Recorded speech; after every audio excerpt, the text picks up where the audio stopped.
Clarence woman is preparing for the trip of a lifetime. Debbie Curtis will be riding her bike from coast to coast in memory of her son. Debbie joins us live via Zoom this morning with more on her important cause. Good morning, Debbie. Good morning. Okay, tell us about your son and why you're doing this. So my son Brock was an amazing young man. All of his friends' parents would describe him as being charming and funny. He was very outgoing.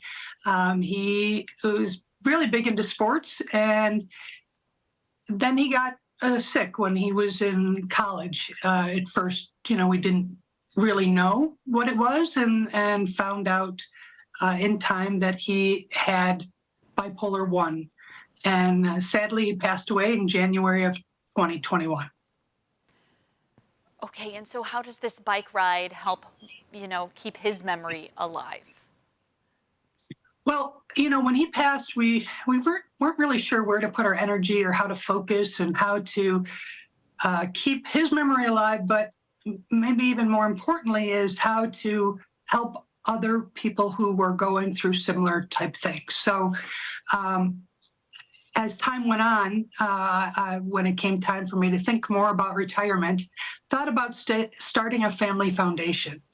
And that foundation focuses on destigmatizing those with mental illness and focusing on providing services to help those live with their illness. And then decreasing the number of people who die by suicide.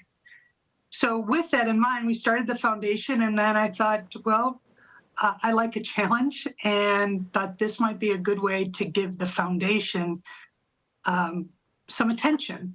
And the ride is a one-time thing, but the foundation and the impact it'll have on others will go on.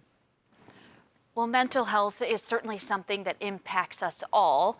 And so what an important cause you're taking on. What would be your message to parents who have a child struggling with their own mental health? I think to be open, to seek help, to let them know that they're not alone. It is not, it's not something that they did wrong. It's not something that, only impacts certain communities. It impacts every family, or most families anyways. And it sadly is, those transitional ages from, say, high school to just getting established a couple years out of college or out of their first real work is super difficult enough. And that's the time when many are diagnosed with a serious mental illness. So it's already compounding a difficult time with a serious health implication. So just letting people know that health is health, and you wouldn't think twice about getting medical intervention if you were diabetic or had some other type of illness.